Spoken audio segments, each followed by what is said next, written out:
Alain Prost escucha V9.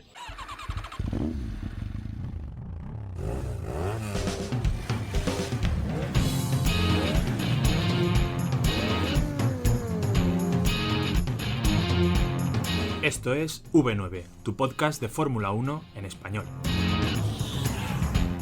Konnichiwa, Yamamoto, Kudeiro.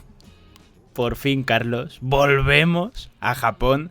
Normalmente a estas alturas tendríamos que estar esperando a que llegase ya esta última parte de la temporada y estaríamos diciendo ¿qué ganas tenemos de que llegue Suzuka? Bueno, justamente esta temporada lo que nos ha ocurrido en 2024 es que fue en el inicio del calendario, pero tradicionalmente, ya sea en Suzuka o ya sea en Fuji, era de las últimas carreras. Es uno de los circuitos, o creo que el que más, por ahí teníamos el dato, pero uno de los que más campeonatos ha decidido. Hoy nos vamos a una carrera que no decidió el campeonato, sí que dio un vuelco importante en constructores, sí que nos dejó algunos de los momentos más icónicos de 2005, pero que por ejemplo en esa mini gira asiática que se montaron fue el penúltimo Gran Premio de 2005. Hoy viajamos, Carlos, a Japón, la temporada donde Kimi Raikkonen se sacó el nabo en esa carrera, la temporada del adelantamiento de la 130R, la temporada de, por lo que parece según la retransmisión, Takuma Sato. Muchas cosas que comentar, muchas cosas bonitas y muy particular todo. Ahora lo contamos, Carlos. Sí, muy particular, y es verdad que es particular la fecha en la que hemos decidido hacer esta carrera retro, porque no es ni a final de temporada cuando suele ser el Gran Premio de Japón, ni a principio, que es cuando es ahora para evitar los tifones. Hemos dicho, ¿queremos evitar tifones? En pleno agosto vamos a hablar aquí del Gran Premio de Japón 2005. Carrerón con sospechosos habituales de nuestros fetiches, podríamos decir. Sospechosos habituales, y ahora lo repasamos, pero también algún nombre que sinceramente yo ni recordaba. Lo analizamos todo. Arrancamos.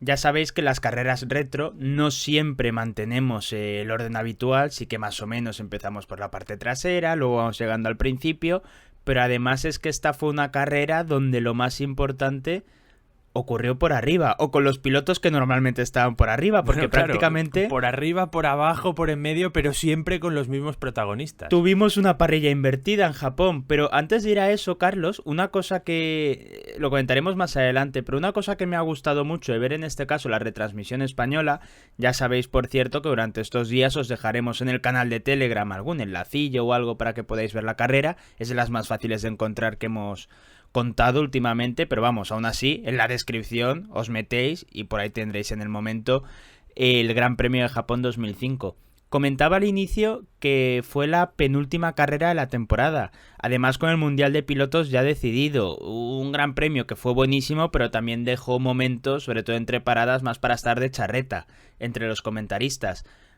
Me gustó mucho, aunque hoy también tocará hablar de los comentaristas para mal en algún momento, creo yo. Sí, volaron cuchillos en esa retransmisión. Me gustó mucho que, claro, estuvieron una buena parte del Gran Premio comentando las novedades que se venían para 2006. Por ejemplo, ese retorno a las paradas en boxes para cambiar neumáticos. En 2005 se prohibió. Me gustó en ese caso, por ejemplo, ahora comentamos caso por caso, pero me gustó que lo criticasen como de, oye, no se suponía que esto lo habían quitado por temas de presupuesto, lo hemos comentado 200.000 veces de Max Mosley intentando hacer la Fórmula 1 más sostenible y justamente lo cambian. Me gustó también, aunque ahí no estoy tan de acuerdo, pero me pareció curioso por los protagonistas y cómo ha virado su opinión, el comentario de, bueno, es que la Fórmula 1 también se está planteando para el futuro tener un único suministrador de neumáticos, ahí tenía dos. Esto es malo para el espectáculo. ¿Cómo han cambiado las tornas últimamente en ese sentido? Ahora se dice lo contrario, ¿no? Y también, si hubiera dos sería un desastre para la Fórmula 1, ya lo vimos. Y me llamó muchísimo la atención porque justamente 2005 quizás ha tenido de los peores sistemas de clasificación de la historia de la Fórmula 1 reciente, con esas dos sesiones en días distintos, en momentos distintos, era una mamarrachada. Y justamente la retransmisión se pueden explicar el nuevo formato que iba a entrar para 2006, que con alguna variación es el que se utiliza hasta ahora, ese sistema de Q1, Q2 y Q3 con eliminaciones de 5 en 5, por así decirlo, según, bueno, a veces más si son 22 pilotos, pero con 20 pilotos de 5 en 5, por así decirlo, hasta quedar esa Q3 con 10 pilotos. Me pareció muy curioso que en ese momento se oponían con un discurso que era de, bueno, si algo necesita estabilidad en la Fórmula 1, no puede ser que otra vez nos cambien el formato, que oye, que en eso estoy de acuerdo, pero en lo que no estoy de acuerdo es que justamente lo dijeran cuando tenías el peor sistema de clasificación. Había que quitar eso de alguna manera. Y ya lo que le pasa a la gente normalmente del mundo del motor. Busca símiles futbolísticos y casi Pedro Martínez de la Rosa fue premonitorio, porque hay un momento que explicando el sistema de la clasificación y por qué se oponía a este cambio del nuevo formato, decía, aquí hay que fijarse en el fútbol, que por algo es el deporte rey, es el deporte estrella, siguen más o menos con las mismas normas desde que inició, que por cierto esto es una mentira muy difundida, no es así, pero bueno, la vamos a comprar, sigue con las mismas normas y los árbitros, después de tantos años, siguen sin apoyarse en la tecnología para tomar sus decisiones y funciona. Macho, Pedro. Gafada de la Rosa, una más. Pero sobre todo Pedro de la Rosa lo que decía sobre ese sistema de clasificación es que era muy complicado, que la gente no lo iba a entender, el sistema de Q1, Q2, Q3 con eliminación de pilotos. No así el de 2005, que era sencillísimo. Ya, sí, bueno. Pero es verdad que en esa época, si había algo que era evidente es que la clasificación no se veía tanto. O sea, justamente ahora es mucho más televisiva, por mucho que digan que no, que antes. Antes la clasificación, pues bueno. Entonces se le daba quizá menos importancia y ya estaba más establecido el tema de ir dando vueltas, ¿no? En ese momento era clasificación a una vuelta, que nosotros hemos defendido bastante, pero tanto tú como yo hemos defendido también el sistema de Q1, Q2, Q3. También te digo, mientras veía la carrera, porque como dices, estuvieron hablando de este tema, porque es cuando se decidió en esa semana, yo estaba pensando, ¿qué hubiera dicho V9 si toca final de temporada 2005? A ver, estaríamos todavía de fiesta, quizá no habríamos aparecido por el podcast desde el Mundial de Alonso, ¿no? En Brasil, pero ¿qué hubiera dicho V9 sobre un cambio de clasificación tan innovador, tan radical? Un cambio de clasificación con eliminación de pilotos, algo que en la Fórmula 1 pues es un poco extraño, es un poco que viene de otras categorías. Es verdad que ese sistema es bueno, o sea, es un sistema bueno, yo creo que está bien. No como otros que tenemos ahora, como la Sprint puede ser, que ya la hemos visto y ya es una mierda, o otros que podrían llegar en el futuro. Pero en ese momento yo creo que hubiéramos sido críticos también, fíjate. Pues yo en este caso no estoy de acuerdo, porque tú has comentado que era una vuelta. Creo que ha sido porque te he entendido mal, pero te matizo. Lo que teníamos en 2005 fue un sistema que solo entró en 2005. Sí, me refiero a que cuando salían era una vuelta. Sí, pero eso, que se daba una vuelta el sábado, una vuelta el domingo y se hacía la media. Así fue. De hecho, aprovecho para hacer una cuña dentro de este podcast y ya de paso os emplazo a estos programas de iVox Fans, que ya sabéis, botón azul de apoyar en iVoox, nos estéis escuchando donde nos estéis escuchando, le dais, apoyáis con 2,99, 4,99, 9,99, 49,99, incluso aunque iVoox no dé la opción, podéis apoyarnos con 999.099, ya encontraremos el método de pago, por eso no os preocupéis, y ahí tenéis acceso a 4 programas extra a la semana, además. En estas semanitas que nos hemos cogido un poquito de parón veraniego, la mayoría de nuestros contenidos han estado ahí. Además, podéis ya de paso ir a contenidos anteriores que quizás no os habéis planteado escuchar, pero son atemporales. Uno de ellos, Carlos, fue los sistemas de clasificación que había tenido la Fórmula 1 y cuál sería nuestro sistema ideal. De ese podcast hace mucho tiempo ya, ¿eh? O sea que... Lo buscáis, hay a mí que me contáis. Ahí, sí, claro. No, pero yo creo que si buscáis... El otro día... Hombre, sí, no, pero yo creo que si buscáis sistemas de clasificación sí. V9 os va a salir, entonces bueno, no es tan complicado. Iba a decir el tema de la clasificación, que sí, que hacían la media esta de tiempos entre 2 sesiones de 2 días, pero me refería a que iba una vuelta porque salía uno detrás de otro. Y de hecho eso fue el punto definitivo y decisivo de la clasificación de este Gran Premio de Japón 2005, porque llovió en Suzuka, sorpresa, y claro, uno de los puntos que se critican a la hora de retomar clasificaciones a una vuelta y que salga un piloto y luego otro, etcétera, es que claro, no se van a encontrar la misma pista siempre. Y en ese caso, los líderes de la anterior carrera les tocaba salir los últimos, porque se decidía así, era clasificación invertida en función de la carrera anterior. ¿Qué pasó? Pues que como la pista estaba peor, como se puso peor la lluvia, etcétera, cuando le tocó salir a los líderes, pues te tienes ahí a Alonso, a Raikkonen, a Schumacher también salió por detrás y salieron todos fuera de posición. Montoya no pudo marcar tiempo, por ejemplo. Kimi Raikkonen aprovecha para penalizar por motor, etcétera. O sea que vemos a pilotos de arriba salir atrás porque se habían encontrado esa situación en clasificación. Esto ya no iba a pasar a partir de ese momento. A partir de ese momento te podía llegar la lluvia te podía decidir clasificaciones si no habías completado tu vuelta en el momento adecuado, pero todos tenían el mismo abanico de tiempo, el aprovechar para salir ahora que no está mojada y un poco leer la situación. Tienes casos como el de Magnussen en Brasil, que sí que fue muy listo, salió antes de tiempo, luego la pista se puso peor, etcétera, pero en ese Gran Premio de Japón pues no se podía hacer así. A eso me refería con lo de una vuelta. Sí, pero a lo que iba yo, que tú has dicho que hubiésemos sido muy críticos en el momento, en esto no estoy de acuerdo porque en todos los podcasts donde hemos hablado de Liberty Media, cuando hemos criticado sus sprint, cuando hemos criticado cosas, siempre tenemos el mismo discurso. Una cosa que sí que le reconocemos a Liberty son las ganas de probar cosas nuevas, son las ganas de intentar algo diferente en la Fórmula 1 para ver si funciona. Justo lo que hemos criticado de las sprints, por ejemplo, es, ¿lo habéis probado? No ha funcionado y en vez de, como habéis hecho en otras ocasiones, dar un pasito para atrás e impulsarse por otro lado, habéis seguido emperrados en las sprint diciendo que es lo mejor. Entonces, si el cambio hubiera sido directamente desde lo que teníamos en 2004 con vueltas lanzadas, por ejemplo, a 2006, ya con ese sistema de eliminatorias, igual sí que hubiéramos sido más críticos, aunque yo creo que aunque sea les habríamos dado el beneficio de, oye, vamos a probar a ver si cambia. Pero contando que era tan malo el formato de 2005, que a mí personalmente, y cuanto más lo pienso y más mayor me hago, peor me parece, creo que habríamos estado a favor. Creo que justamente habríamos ido en contra de los puretas diciendo, oye, si lo de ahora no está funcionando, vamos a probar algo. Que también es verdad que habríamos dicho, pues para esto volvamos a la clasificación a una vuelta. No te voy a decir que no.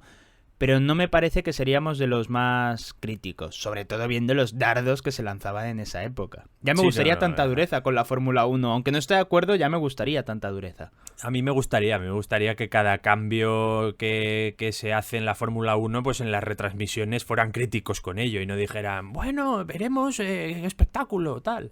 Pero bueno, ¿quieres empezar por esa parrilla? ¿Quieres empezar diciendo algo de la carrera? Te dejo elegir. ¿Qué quieres hacer, socio?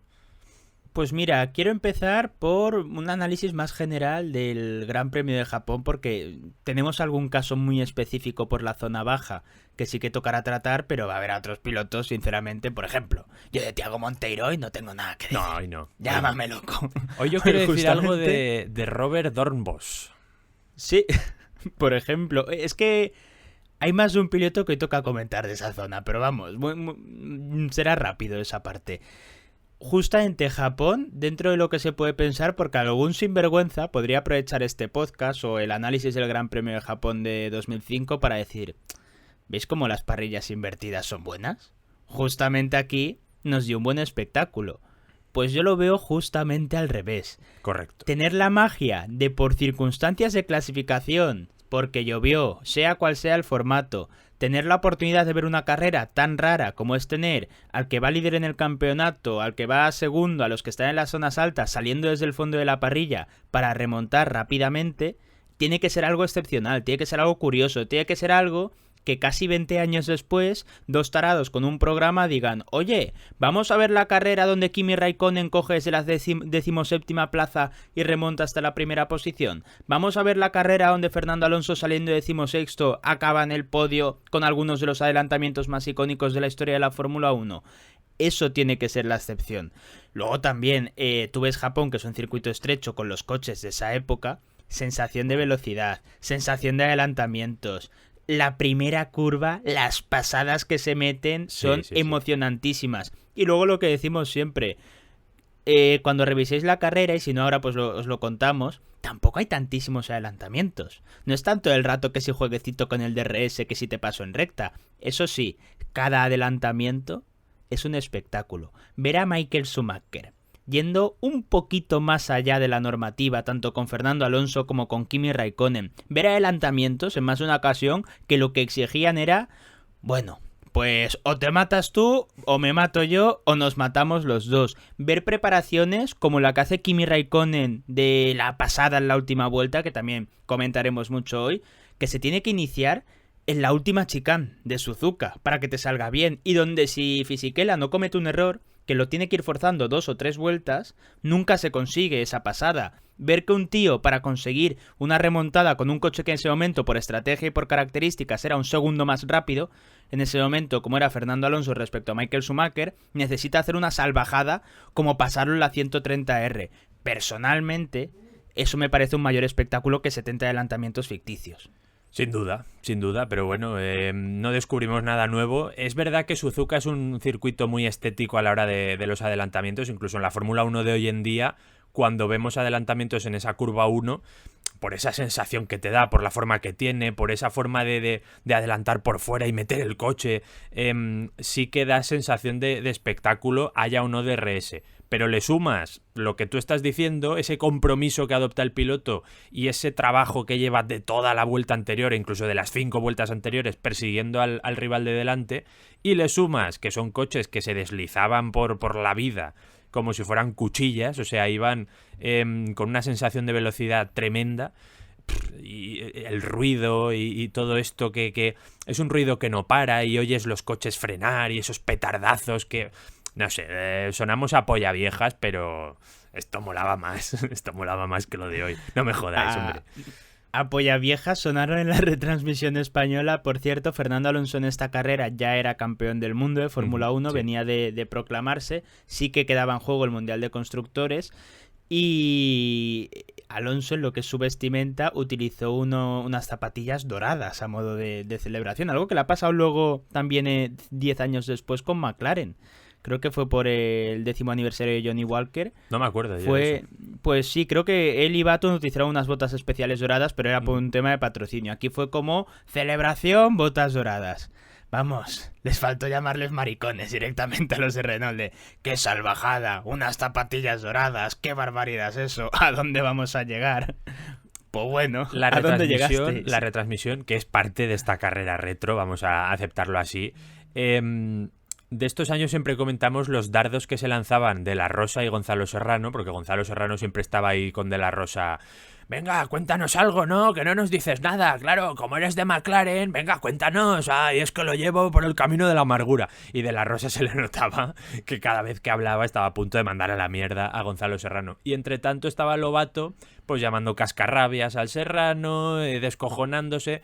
Era un trío carismático. Yo entiendo que para el que no lo recuerde con nostalgia esa época, pues tú escuchas esto y dices, vaya puta mierda, están todo el rato peleados, cascarrabias, poco V9, bueno, es un poco sí, eso. Pero también es cierto que Gonzalo Serrano en esta carrera, creo que a mí personalmente no lo hemos hablado, pero estoy seguro que a ti también, lo voy a decir ya en plural, nos ha puesto a bailar, Carlos. Sí, aunque le voy a reconocer una cosa. Se pasa toda la carrera insultando sin ningún tipo de motivo. Hace un comentario que es el más salvaje, que le acusa a Kimi Raikkonen de este es el segundo campeonato que pierde con el mejor coche. Sí. Perdió el de 2003. ¿Cómo que perdió el de 2003? Hijo de la gran puta.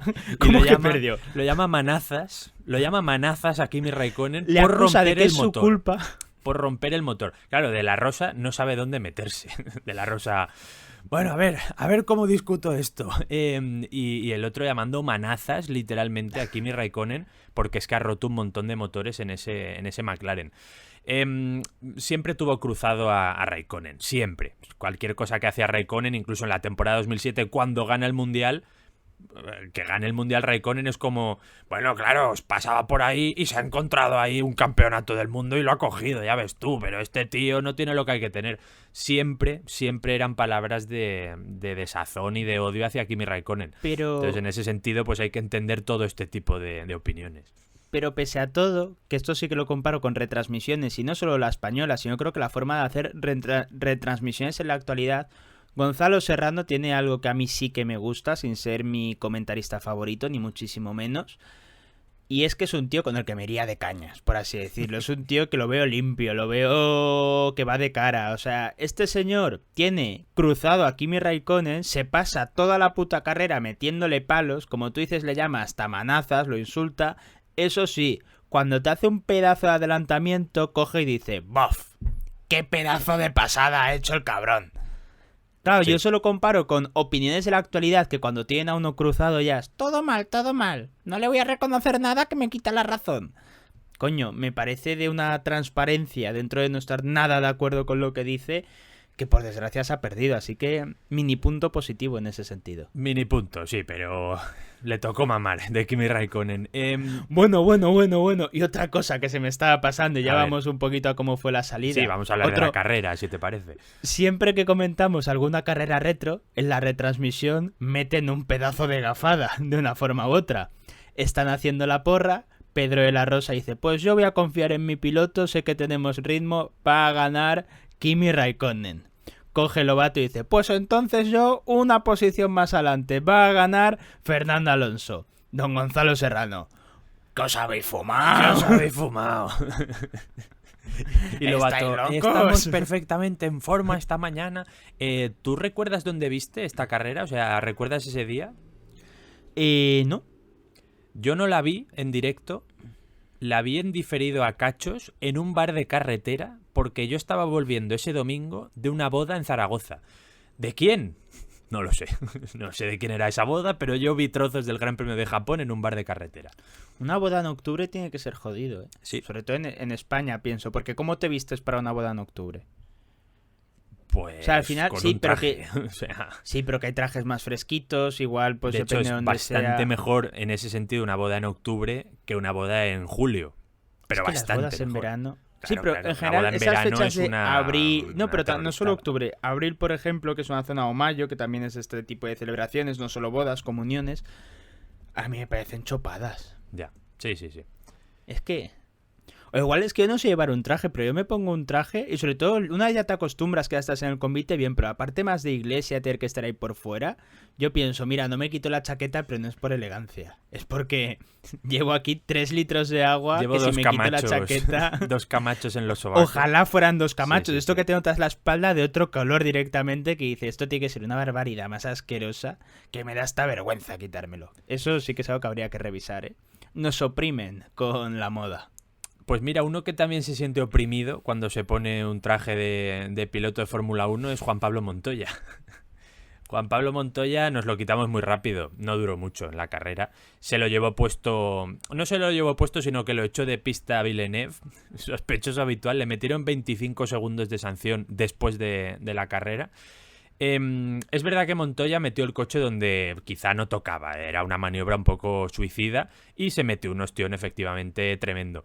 Eso dio lugar que la carrera, las primeras 6-7 vueltas fueran bajo safety car, lo cual podía dar cierta ventaja o cierta tranquilidad al piloto que salía en la pole, a Ralf Schumacher, porque iba más descargado, o sea, tenía 2 gotas de combustible en el coche, aún así tuvo que parar muy pronto. En esta carrera damos un salto, se produjo una de esas situaciones que veíamos en la Fórmula 1 de la época de los combustibles y de los repostajes y tal. Claro, de los combustibles todavía hay, me refiero a repostajes, que a lo mejor te hacía la pole un piloto pues porque el equipo quería tener esa pole, ¿sabes? Para patrocinios y tal. Y iba descargadísimo el piloto. Luego cuando llegaba el domingo la carrera, a las 5 o 6 vueltas ya estaba sin combustible y tenía que parar y por supuesto su estrategia ya era una mierda. Aquí se produjo la situación curiosa que en medio además, favorecidos también por toda esta movida de la lluvia y por cómo afectó a la pista, tuvimos a un Toyota en la pole, a Ralf Schumacher, que fue su última pole en la Fórmula 1, luchando la pole con un Baronda, que por cierto Baronda... Se había anunciado esa semana que Honda compraba la totalidad del equipo VAR y a partir del año que viene, del año siguiente ya iban a ser el equipo Honda. Entonces Fue la tienes esa despedida de varios situación equipos. en un circuito de Honda, como es Suzuka, Toyota haciendo la pole. O sea, esa lucha de espadas, esa medición de pollas, podríamos decir. Y luego, pues bueno, ninguno pudo estar en el podio, ¿no?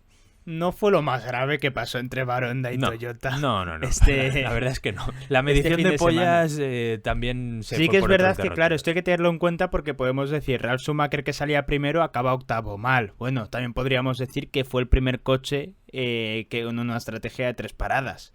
Eso también yo creo Porque que iba habla muy de que... descargado y tuvo que parar Sí, muy pero pronto. que vamos, que me gusta que expliques el contexto para que alguno no piense, pues si sales en esta época primero y acabas décimo, es porque has hecho una carrera de mierda. No, había muchos otros factores. Juan Pablo Montoya, hemos llegado a incluso pensar ponerlo como piloto de excepción, por mucho que no fuera su culpa, No, totalmente al menos. Has llegado a pensar, o sea, yo esa idea no la he Bueno, apoyado. es que si te digo cuál era, llegaremos, pero yo tenía 3 opciones para el piloto de excepción. Yo tenía otra opción por ahí que no ha salido, al final ha salido una más evidente, pero yo tenía 2 o 3, sí. Yo tenía 3 opciones. Una es Juan Pablo Montoya, otro es el que ha acabado siendo el piloto de excepción, y luego otro que lo comentamos un poquito más adelante, de hecho va a ser de las próximas cosas que digamos, que no compitió en esta carrera. Ahora lo explicaré cómo está la cosa. Pero Bueno. en el caso de Juan Pablo Montoya, por mucho que no fuera su culpa, sí que hay que tener una cosa en cuenta.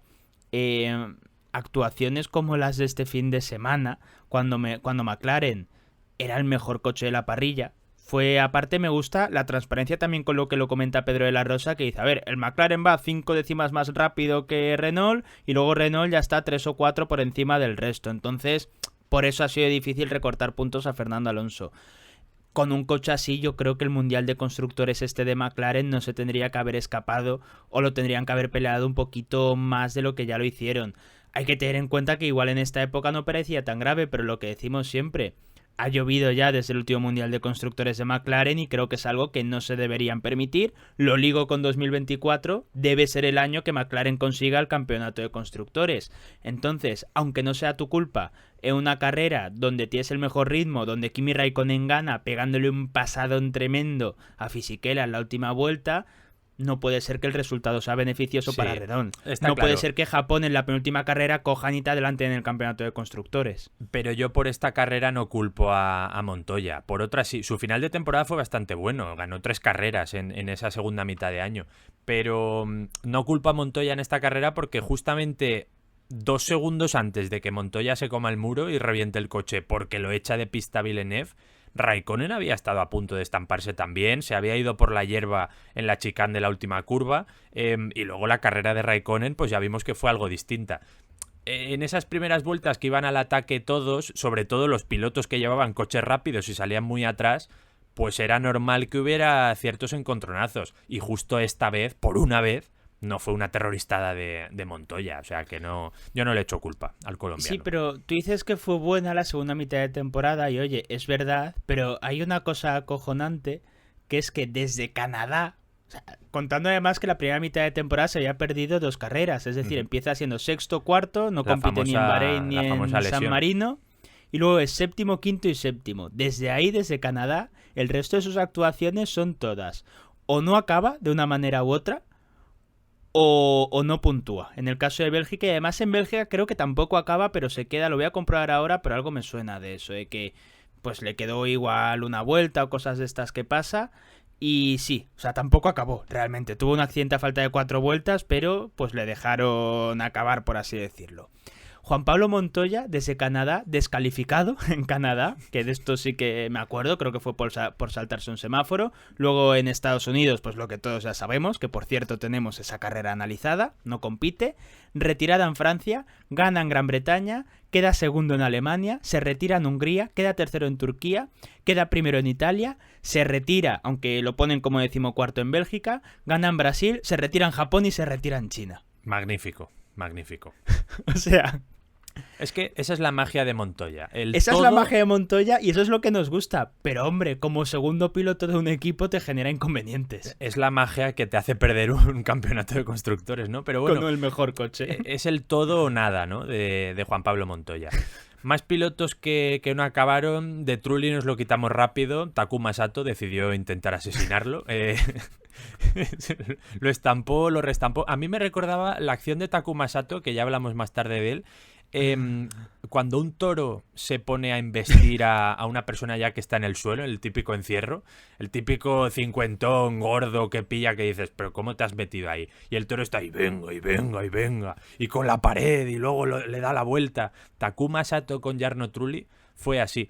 Si habíamos hablado de esa lucha de sables entre Toyota y Baronda en la quali, que ocuparon el primero y segundo puesto, los outcasts de Honda y Toyota, Trulli tuvo que salir del pit lane y Takuma Sato en la salida, pues ya tiene una salida y se va para atrás. Pues ellos estaban en su particular lucha, ¿no? Pero bueno, de Trulli tampoco nada que comentar. Más pilotos, Carlos. Llegamos a un nombre también por esa parte bastante molón, en mi opinión. ¿Molón? En su último año en Fórmula 1, justamente. ¿Te refieres a Pizzonia? Antonio Pizzonia. Me refiero a Pizzonia, sí. A mí este tío nunca me ha... No. A mí lo que me da parece... igual, su vida me da igual. A mí no, porque tú sabes quién es el otro tío que yo tenía como posible para el premio a piloto de excepción. Ya me lo imaginaba que ibas por ahí. ¿Por qué? A ver. Nick Heidfeld. ¿Por qué? ¿Por qué Nick Heidfeld? Tú no sé si sabes la historia de por qué se perdió las últimas carreras de esta temporada. No recuerdo. Pues este tío se lesiona en Italia y se tiene que perder algún gran premio, pero iba a volver en Brasil. En ese momento competía para Williams, pero el año que viene iba a hacer el cambio a Sauber. Justamente, no sé, además pues está por ahí BMW, toda la historia. ¿Qué pasa? Después de ese accidente en Brasil se está recuperando, o sea, en Italia, perdón, va a regresar en Brasil y un poquito antes dice en Suiza, en su casa, ¿y si cojo la bici? Mala y me doy un voltio. Mala idea. Se cayó, recayó de su lesión, tuvo problemas en las rodillas y él mismo tuvo que pedir perdón a Frank Williams y hizo un comunicado diciendo, es un lío. Me he perdido 2 carreras por las consecuencias de mi accidente en Monza y ahora tendré que perderme la de Brasil porque lamentablemente fui negligente montando en bici y choqué con una moto. Luego además... Pedirle perdón a Frank Williams porque te has lesionado las piernas, ¿qué quieres que te diga? Tampoco... ¿Qué te va a decir? ¿No? Sí. En plan de intolerable. Claro...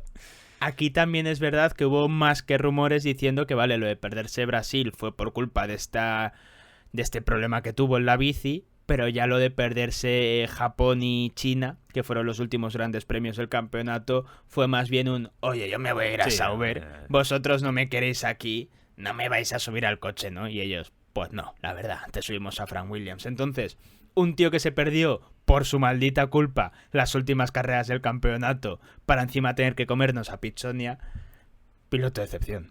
Sí, bueno, mucho mejor tener a Pizzonia. ¿Dónde va a parar? Pues justamente, como no es mucho mejor tener a Pizzonia, piloto de excepción ni Heidfeld. Lo veo un poco gratuito. Mira, puede ser un candidato. Veremos si nos convence y si puede ser Heidfeld el piloto de excepción. Vamos con un equipo al que le quedaban literalmente 2 carreras en la Fórmula 1. Los Minardi. Estuvieron a punto de protagonizar una tragedia absoluta. La parada de Albers, que fue el que acabó último a 4 vueltas del líder. Bueno, llega, atropella a un mecánico, se ve que goteó la manguera, etcétera. Pequeño incendio, conato de incendio en el que el piloto tiene que salir escopetado del monoplaza. Y claro, pues hace gracia, porque tampoco pasó nada, no fue a mayores, de hecho, no pudo salir del coche y sin problemas. Pero luego te acuerdas de que quedaba una carrera a Minardi en la Fórmula 1, la siguiente ya era la última y nunca más los volveríamos a ver. Y esa sonrisa que se te había creado se te va bajando, como le pasa a Briatore a veces, y ya pues se te va la sonrisa. Pastilla azul y botón azul de apoyar en iVoox. ¿Qué queréis que os diga? La pastilla azul en ese sentido fue Toro Rosso, llegando con un Red Bull, ¿no? Para subir los ánimos, pero bueno, que no vimos a Minardi nunca más. Triste. Yo justamente siendo Minardi, estas de las cosas que a mí me gusta. Puestos a irte, haz lo que mando la falla y nunca mejor dicho. Sí. El otro piloto de Minardi en esta carrera, que era Dornbos, ¿tú sabías su historia para llegar al Gran Circo? él de pequeño iba a ser tenista y ya llegaba a una edad donde ya era adolescente el chaval y no había empezado a competir. Es el anti-Stroll. Se iba a dedicar al tenis. Sí, es el camino opuesto al Lance Stroll. Y lo invitaron una vez, a su padre lo invitaron y se lo llevó a un Gran Premio de Bélgica, concretamente el del 97, al box de Williams, donde estaba Jacques Villeneuve peleando el Mundial, y fue Jacques Villeneuve el que le dijo, chaval, dedícate a los coches, que esto mola mucho. Tú te puedes subir ahí a karting, no lo sé porque ya eres muy mayor, pero un Fórmula 4, no sé cuántos. Y a partir de ahí fue cuando se metió de lleno en la carrera automovilística y acabó llegando a la Fórmula 1. No tuvo una carrera brillante en el Gran Circo, pero bueno, podría haber sido un tío que tuviera ahora mismo 15 Grand Slams y ahí lo tienes, pues pilotando para Minardi en Japón 2005. Yo, si hubiera sido Dornbos, cojo de la pechera a Villeneuve y le digo, tete, a mí no me ha ido muy bien y fue tu culpa. Dato de estos que no he comprobado y que debería de hacer, ¿puede que fuera el primer piloto probador de Red Bull Dornbos. la temporada siguiente? Pues vamos a... A mí es que me suena, o igual simplemente es estos que luego fichan, pero a mí en alguna pruebecita estas que hacen con coches sí que me suena haberlo visto ya más de mayor. Entonces... Sí que estuvo en Red Bull, lo que no sé si fue el primer piloto probador, pero sí que pilotó para Red Bull de reserva, vamos. Pues ahí queda el dato, luego lo investigáis si es cierto o no. Ya que hemos comentado la parada de Christian Albers, otra cosa que también, y casi es un palo, no V9, pero a los tiempos o a los puretas, ¿qué coño V9? Con esto de... La Fórmula 1 se está americanizando. La Fórmula 1 siempre intenta copiar cosas de otras categorías como la IndyCar y ese no es el camino correcto.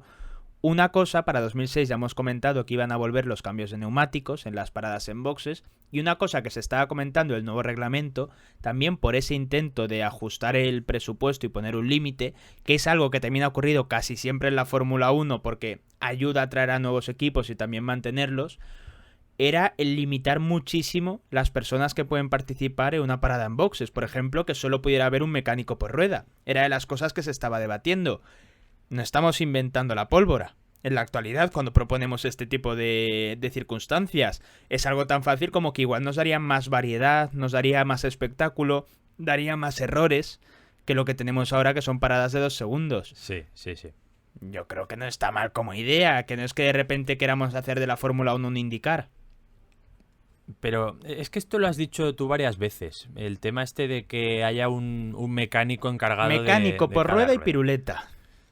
Pero es que la estética de un mecánico cogiendo la rueda, dejándola, poniendo la otra y tal, me parece tan Fórmula 2 que a estas alturas en la Fórmula 1 no me molaría verlo, sinceramente. Y cuando la Fórmula 2 ya tenga más mecánicos y en la Fórmula 1 los pit stops hagan automáticos con una máquina, diremos, ¿es que esto de que participen personas en los boxes nos parece tan Fórmula 2? Algo tan único de la Fórmula 1 como son las paradas en boxes de coger y hacer fiu, fiu, pu y tirar, eso solo te lo hace la Fórmula 1. O sea, una parada así solo te la hace la Fórmula 1.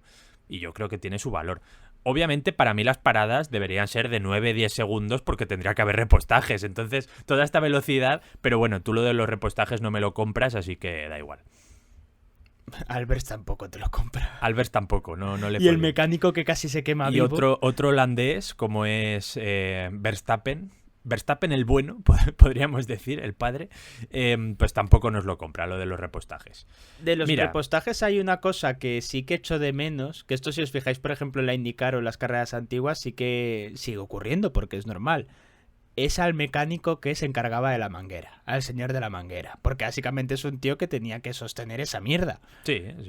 Era un gordo ceboso normalmente, era un mamotreto de 2x2. Auténticamente salvaje, casi lo pones de puerta a una discoteca y te da el pego. Eso me molaba. Es que el ambiente cocainómano de los mecánicos de la Fórmula 1 yo creo que se ha mantenido, pero se ha trasladado a los nuevos tiempos, ¿no? En aquella época era mucho más visible. Sobre los Jordan no tengo absolutamente nada que comentar en esta carrera. Monteiro acabó 13º y Kartikeyan 15º. Ya está. Nada más que Mejor decir. les fue en baloncesto. Bueno. Michael Jordan. Ya. No, está claro. Sin fisuras. Está claro, ¿no? Jordan, que también competía en casa, en cierto modo, porque llevaban motor Toyota, pero ellos no estuvieron en lucha por la pole, por lo que sea. Más pilotos, Carlos, de los que no puntuaron, sinceramente a los que quedan hay muy poquito que comentar. Si quieres comentar algo de Jacques Villeneuve, que intentó asesinar a Juan Pablo Montoya, pues una lucha de dos personas absolutamente desquiciadas, pero que necesitamos en el automovilismo. Dos defendidos de V9, si lo piensas. Queda un Villeneuve segundo y de Montoya. Felipe Massa, por cierto, un Felipe Massa previo a su llegada a Ferrari, que era una de las grandes promesas de la Fórmula 1, también hay que decirlo, no era un tío que llegaba de qué malo era. Le quedaba una carrera hasta convertirse en piloto de Ferrari sustituyendo a su compatriota Barrichello. Bueno, bien, Massa. Qué malo era, en algunas carreras especialmente, el Ferrari de 2005.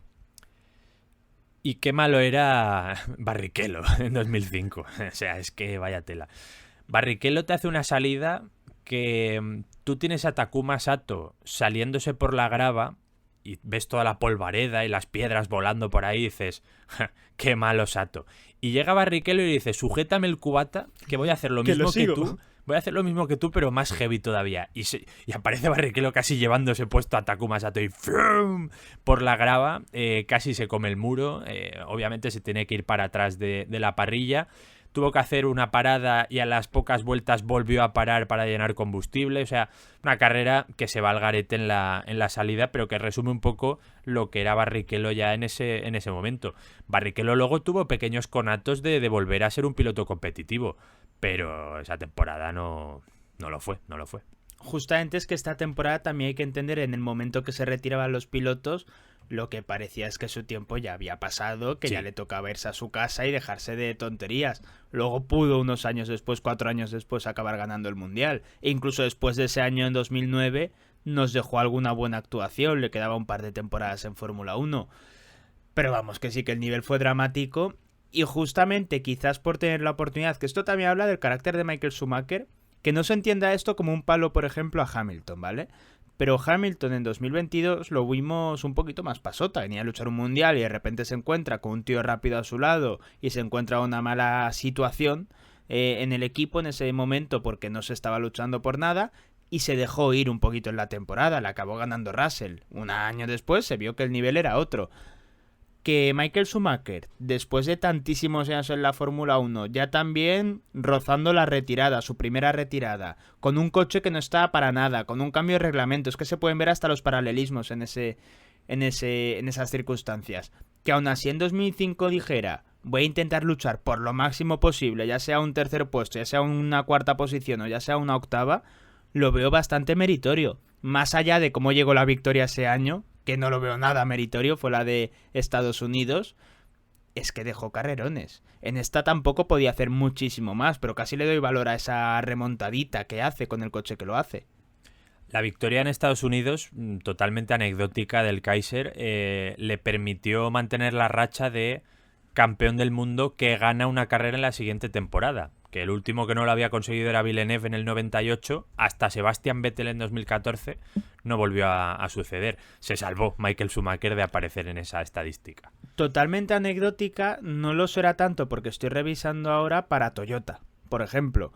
Porque si no me salen más las cuentas, en el GP de Estados Unidos Sí. hizo Ferrari 18 puntos, con ese doblete histórico.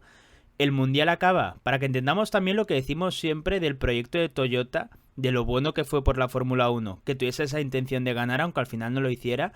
Ferrari acaba tercero en el Mundial de Constructores con 100 puntos, consigue las 3 cifras, que en ese momento era una barrera importante porque el sistema era otro. Toyota acaba cuarto con 88. Uh-huh. Igual en esa carrera de Estados Unidos perdió una tercera posición en el Mundial de Constructores. Sí, porque Trulli No está salía en la pole, ¿no? En esa carrera.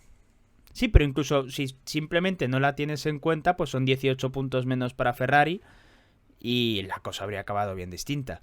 Es que Toyota ese año, sobre todo, empezó muy bien, con muchos podios, y tenía un buen coche realmente. O sea, tenían carreras que estaban muy bien.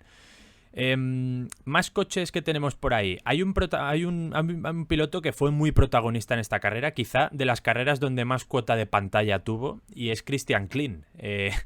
Porque le tocó ser adelantado por el Kaiser, por Fernando Alonso varias veces.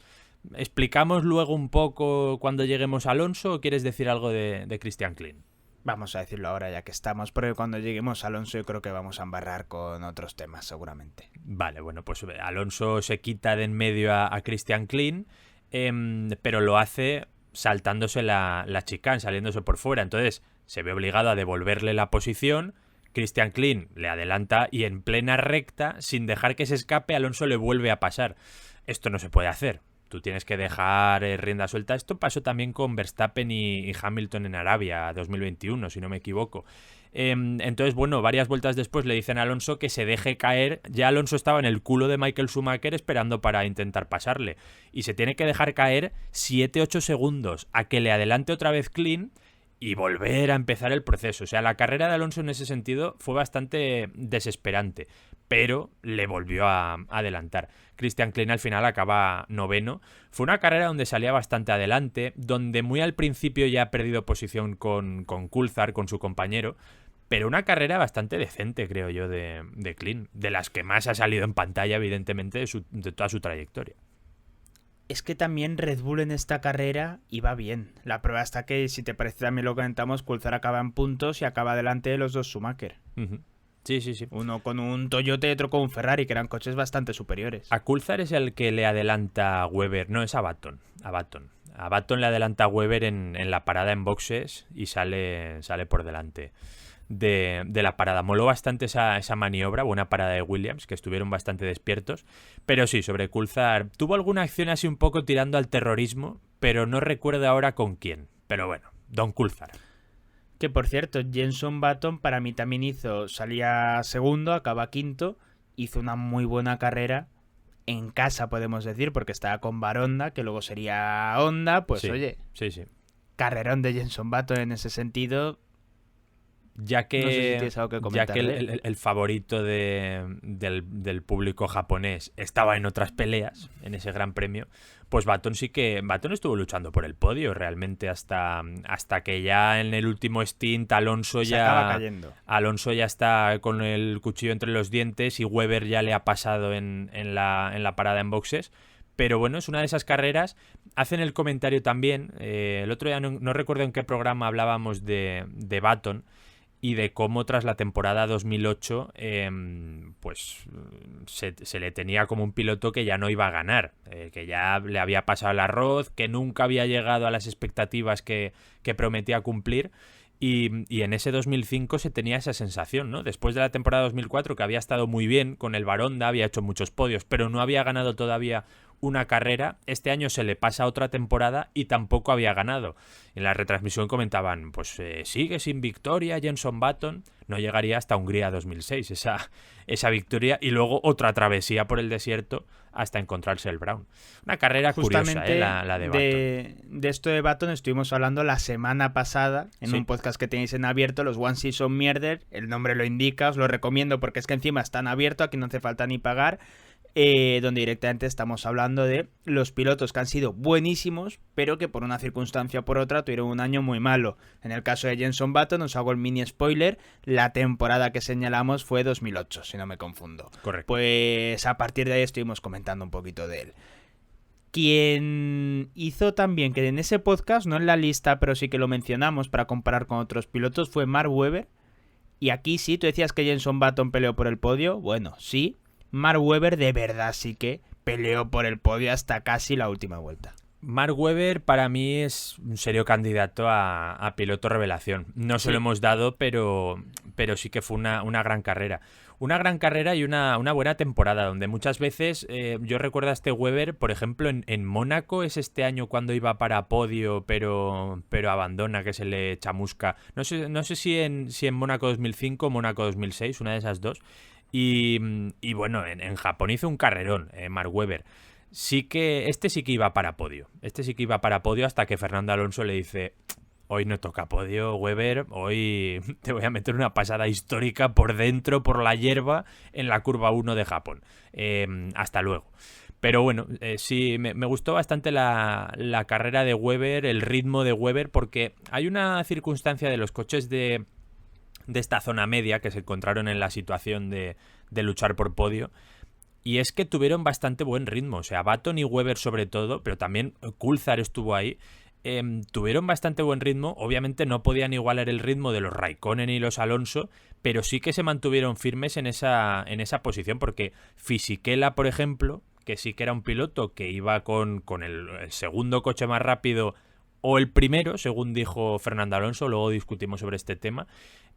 Fisichella no se llegó a escapar de todos ellos con la facilidad con la que se hubieran escapado Raikkonen o Alonso. Entonces, creo que sobre todo va Tony Weber, porque Ralf Schumacher, por el tema de que había hecho la pole descargadísimo, ya tuvo que parar muy pronto y su carrera se fue al traste. Sí que estuvieron bastante bien en cuanto a ritmo, el Baronda y el Williams. Flaco favor le hizo Fernando Alonso este fin de semana a Fisichella con alguna declaración, ya llegaremos a eso. Además, que esto es algo que sí que hemos comentado varias veces, pero Weber, como nos dio esos últimos años de Red Bull casi de escudero, donde ya no era tan polémico con Sebastian Vettel como sí que lo fue en 2010, por ejemplo, se nos olvida a veces por lo simpatiquito que se le parece, por haber sido coleguilla de Fernando Alonso, lo hijo puta que ha sido siempre. Weber era un cerdo, pero un cerdo de los que hacen época, ¿eh? Es que creo que este es de los pilotos que se comenta muy poco para lo guarro que fue, y no solo guarro en el mal sentido de lo que tú dices, de que podía ser un piloto que excedía la agresividad permitida. Piloto sino peligroso, de los... un poco peligroso era Weber, ¿eh? Sí, pero que además era de los más agresivos a la hora de defender posición. Sí. E incluso en este adelantamiento de Fernando Alonso se ve, ¿tú me quieres pasar? Vale, quedan 2 vueltas. Tú me vas a pasar, pero lo harás por la hierba. Es verdad que era el día para hacerlo. O sea, te has encontrado en un Gran Premio de Japón, en un circuito como Suzuka, muy tradicional, donde te lo tienes que trabajar todo, un circuito muy difícil. Te has encontrado a pocas vueltas del final en una posición de podio. Te voy a matar, Fernando Alonso. Y Fernando Alonso dijo, no. Y casi. Pero sí. Por eso, el otro día también comentábamos, creo que en el One Season Mierder, o en otro podcast, ya he perdido la noción del tiempo, sobre Weber. Que cuando llega 2009 y 2010, tú decías Fue en que... el de One Season Mierder. Sí, pues que tú decías que ahí te había sorprendido para bien Weber, sobre todo en 2010, por verlo pelear por el Mundial. Y a mí la sensación que me dio en esos años Weber, cuando ya fue tan segundón de Vettel en según qué momentos, en 2010 es verdad que durante buena parte de la temporada está por delante y luchando el campeonato, pero a mí me dio la sensación de que Weber decepcionó para lo que venía prometiendo años atrás. O sea, Weber en estas temporadas era el típico piloto que podríamos tener en la actualidad de el día que tenga un coche para ganar, a ver cómo lo hace, porque ahí sí que puede mostrar. Me recuerda un poco a Checo Pérez. Checo Pérez, Weber lo hizo 100 veces mejor que Checo Pérez en Red Bull. Weber 100, pelea hasta 200. la última carrera, saliendo como segundo en el campeonato, Claro. un mundial de Fórmula 1. Sí, pero que ese Weber Checo lidera Pérez... un mundial de Fórmula 1, por cierto. Claro, sí, no, están a millas de distancia, pero que ese Checo Pérez de Force India, que te hacía algún podio muy de vez en cuando, que era un piloto muy de zona media, que muchas veces, más de las que recuerda la gente, perdía con el compañero, pero solía estar en lucha por puntos y solías tenerlo ahí, me recuerda en ese sentido a Weber, y cuando les tocó pilotar un coche campeón, a mí me decepcionaron ambos, uno más que otro, evidentemente, pero que por eso dije el otro día esto, de que en 2009-2010 yo me esperaba más de Weber. También para mí una cosa importante, este Weber no estaba en Minardi, ni en Jordan, ni en cosas así, estaba en una Williams muy diferente a la de la actualidad, un equipo que todas las temporadas saliera mejor o peor, hacía 8 años que había ganado el Mundial y que había tenido un coche hiperdominante, afrontaba cada temporada como el equipo que más novedades increíbles hacía, que más arriesgaba y con opciones serias de ganar el título, porque en los 2000 llega a estar, por así decirlo, en la pelea por el título, no hacía tanto. De 2005... 2003 estaban luchando un mundial de Fórmula 1, o sea, que creo que ese contexto también hay que entenderlo, el dónde estaba Weber. No repitamos este debate porque ya lo tuvimos hace 7 días, pero, que por cierto, no lo tuvimos hace 7 días, esto está todo pregrabado ese verano, pero nos estaba quedando genial. Te había quedado genial, Manuel. Por una vez lo estaba haciendo súper bien, vez yo no creo que nos hasta hemos te ha equivocado sorprendido. de fechas y lo tiras todo por la borda, bueno. Pero que vamos, que con el caso de Mark Webber, yo lo que digo es que era un piloto de zona media muy llamativo, que tenía momentos de excelencia, pero también muchos errores. Era un tío muy guarro, era un tío muy agresivo. Entonces, a mí me costaba mucho imaginarme, y me seguía costando, y por eso digo que me parece sorprendente, que iba a llegar a Red Bull, donde además ese cambio a Red Bull sí que fue arriesgado casi por necesidad, y yo no me esperaba que fuera a lucharte durante 18 carreras que tenía entonces el campeonato mundial de Fórmula 1, más cuando llega el primer año y el rookie se lo merienda, como es Sebastian Vettel. Yo no me esperaba que iba a conseguir tener esa regularidad. Has hecho esa comparación con Sergio Pérez. Yo aquí sí que los veo pilotos por características súper diferentes. Esa comparación y ese piloto de zona media que había sido alguna temporada el mejor piloto de la zona media y que casi daba esa sensación de a ver si algún año le dejan probar con un coche que esté para ganar, que no de un susto. Para mí ese perfil no es Webber, para mí ese perfil es Fisichella. Fisichella es un candidato que he propuesto yo para piloto de excepción de este Gran Premio. Viendo el rendimiento que dieron los Renault y los McLaren, o el McLaren, Fisichella tenía que haber ganado esta carrera. Está a punto de hacerlo, se queda una vuelta, ¿no? Sí, pero comete un error en la última vuelta, también lo comentaremos. Más allá en la penúltima. Más allá del error, al final es cuestión de ritmo. Yo creo que Fisichella tendría que haber tenido más ritmo. Yo creo que Fisichella se empanó en esta carrera. O sea, él vio que sus rivales estaban siendo un Toyota que se ha quitado de en medio en cuanto ha podido, Coulthard, Webber, Button, y dijo, yo llevo el Renault, con que lleve el coche a la meta y no me estampe, hoy gano.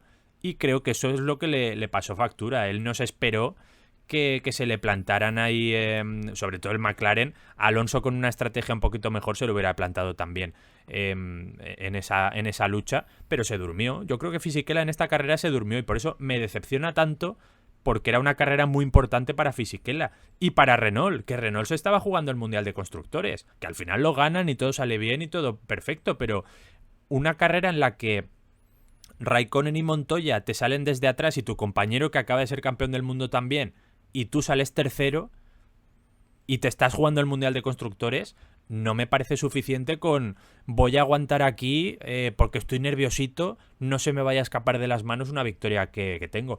Y tanto, y se te escapó. Fisichella había ganado una carrera esa temporada en Australia, la primera del año. Hubo una frase de Lobato, que me la apunté y todo porque no suelo estar al 100% de acuerdo con sus opiniones de Fórmula 1, pero cuando le gana Kimi Raikkonen dice la frase: hemos visto aquí quién es el campeón y quién el subcampeón. Raikkonen no era campeón en ese momento, pero se entiende que podía ser un piloto para ser campeón del mundo y Fisichella no. Y yo me acuerdo, ya lo hemos insultado muchas veces en este programa, de Matt Bishop. Matt Bishop, el sinvergüenza que era jefe de prensa de McLaren cuando estaba Alonso, un tío anti-alonsista siempre, que criticó mucho a Alonso por el episodio de la manzana, por querer molestar al todopoderoso Ron Dennis. Pues este sinvergüenza, que era el responsable de Autosport y de lo que ahora es Motorsport, etcétera, al inicio de la temporada 2005 dijo que ahí se había demostrado claramente quién era el candidato de Renault para ganar el campeonato, que claramente era Fisichella, que Fisichella era el piloto fuerte de este equipo y no ese tal Fernando Alonso. Le tocó recoger cable muy, muy pronto, pero bueno, ese odio a Fernando Alonso se mantuvo y todavía se mantiene, ¿eh? Recordemos esa casualidad que hubo, que Matt Bishop se encargaba de la prensa y de la comunicación corporativa en Aston Martin, y en cuanto fichó a Alonso por el equipo, dijeron que no estaba relacionada una cosa con la otra, pero Matt Bishop desapareció del equipo Aston Martin cuando llegó Alonso en 2023. Este tío ralfea un poco, ¿no? Ralfea un poco, de hecho le gusta mucho, le parece muy guapo y lo repite cada vez que puede. Sí, vale. Nelson Piquet Jr., siempre que habla del Crashgate, porque es uno de sus temas favoritos, y si veis sus redes sociales siempre se está acordando del Crashgate, suele dejar ahí la puntillita, efectivamente, de que Nelson Piquet Jr. es muy guapo. Ese es su comentario sobre el hijo de Piquet. Fisichella es verdad que acaba quedando, Michael Schumacher para mí hace un temporadón, queda tercero en el Mundial de Pilotos, me parece una salvajada, acaba quedando detrás de Juan Pablo Montoya, que entonces podríamos decir mal año y no se gana el campeonato de constructores gracias a él, pero sí que es verdad que Fisichella tiene más problemas ajenos, como puede ser problemas de motor, que es lo que también yo creo que acaba tergiversando el momento final, y además algo tan básico como que Juan Pablo Montoya es mejor piloto que Fisichella. Creo que tampoco... Hombre, claro. tendría, yo sí que hablaría... tendría más problemas que Fernando Alonso, que efectivamente los tuvo. A lo mejor es porque era un manaza, según esto de Gonzalo Serrano, pero hay una realidad impepinable. Fisichella hizo 3 podios en esa temporada y que 2006 fue casi peor, o sea que Fisichella sí que es ese ejemplo de piloto que en la zona media era muy bueno y que le tocó un coche campeón y no dio la talla. Pero es que, por eso te digo, a mí la etapa de Fisichella en Renault me parece muy decepcionante porque llegaba con ojito no te gana Fernando Alonso, ojito no de una gran sorpresa, es un tío que está llamado a hacer cosas grandes, y en 2005 y en 2006, en un año que lo tenía a huevo para haberse impuesto en el equipo porque Fernando Alonso se sabía que se iba, y en algún momento incluso se habló de ojito que ahora no lo prioricen.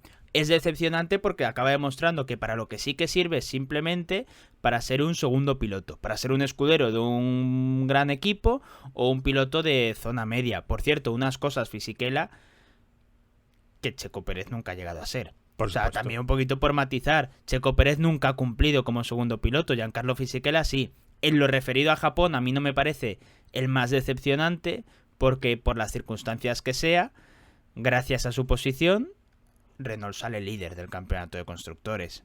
Ese es el único motivo. Tampoco le daría más vueltas. Claro, en general, si y también te hacemos digo, lo que decimos siempre, es un año tan decepcionante que tampoco creo que sea una excepción Japón. Si hacemos este juego absolutamente tramposo de pensar qué hubiera hecho Checo Pérez en esa misma situación, para empezar, cuesta de creer que hubiera clasificado tan arriba. Entonces, a partir de ahí ya la cosa se complica. Y el hecho de que sí que es cierto es que Fisichella, con su temporada mediocre, ayudó en cierto modo para un mundial de constructores. También ayudó la poca fiabilidad de McLaren, porque si no se lo llevan de calle. Que en esas luchas de tú a tú de un equipo contra otro, luchando por el campeonato, ya hemos visto que Checo Pérez no ha dado esa ayuda. Y Fisichella, una diferencia que tiene con Pérez también es que fue más veces en su carrera deportiva el mejor piloto de la zona media. Checo Pérez lo llegó a ser en algún momento, pero no con esa regularidad. Esto es en mi opinión, ¿eh? No sé qué pensarás tú. Sí, pero claro, estoy de acuerdo, pero Checo Pérez para mí sí que ha habido más de una temporada, es más, te diría que gran parte de su trayectoria deportiva donde sí que ha sido el mejor piloto de la zona media. Gran parte me parece excesivo. No, pero me voy a explicar por qué. El problema que se ha encontrado Sergio Pérez y que, por ejemplo, creo que Fisichella no tuvo que lidiar tanto con él, salvo algún momento quizás también, pero más minoritario, es que Checo se ha encontrado compartiendo zona media con pilotos que no deberían estar en zona media, con pilotos que deberían de estar en la zona alta. Y es lo que le ha hecho que en algún momento, pues, en resultados, en espectacularidad, no lo haya sido. Qué sé yo, pueden ser, por ejemplo, temporadas donde Fernando Alonso iba con un McLaren que se iba cayendo por las esquinas y aún así le elegían como el mejor piloto de la temporada. O ponían Hamilton, Vettel, a Vettel lo ponían porque estaba con Ferrari, punto, Fernando Alonso, según la opinión de sus compañeros, mejor piloto. Creo que eso ha influido mucho y queda en el imaginario colectivo una cosa que es que el gran año de Checo Pérez fue 2020. Es que justamente me sirve de ejemplo, si tuviese que decir el gran año de Checo Pérez, nunca te diría 2020. O sea... Ya, pero es el año que queda cuarto del campeonato y es su temporada donde consigue la victoria y tal y cual. Yo siempre he dicho que me parece un poco sobrevalorada esa temporada, pero bueno. Nos queda mejor piloto, nos queda piloto revelación, nos queda piloto de excepción. Creo que el orden que vamos a seguir es primero el piloto de excepción, luego el revelación y luego el mejor piloto en este caso. Más o menos, si habéis estado un poquito avispados, os podéis imaginar lo que se viene. Antes de ir a eso, Carlos, ¿alguna opinión más general de este Gran Premio de Japón, de lo que vimos en Suzuka? De una carrera que no tuvo nada especialmente llamativo, porque sí que tiene un coche de seguridad que influye un poco en la estrategia por gasolina, pero que tampoco provoca un vuelco. No hay lluvia en carrera, es un fin de semana, más que un fin de semana, un domingo bastante típico.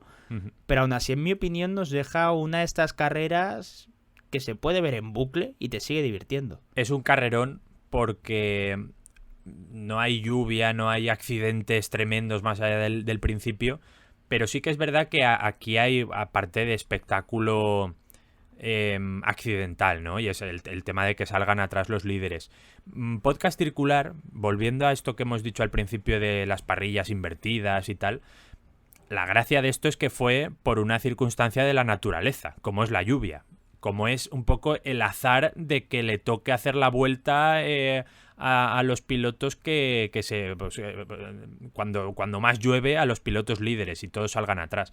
Eso no es una inyección artificial de espectáculo. Si el plan a partir de ahí hubiera sido, pues vamos a mojar la pista como quería Eccleston, o vamos a hacer parrillas invertidas y así tendremos más veces a los líderes saliendo desde atrás, ahí es cuando habría perdido completamente la gracia. Japón 2005 es una carrera donde los puretas y los recién llegados pueden darse la mano y decir, la hemos disfrutado, porque un pureta no creo que te vaya a decir, no, esta carrera no es válida para mí porque los más rápidos tienen que salir desde la pole, tal.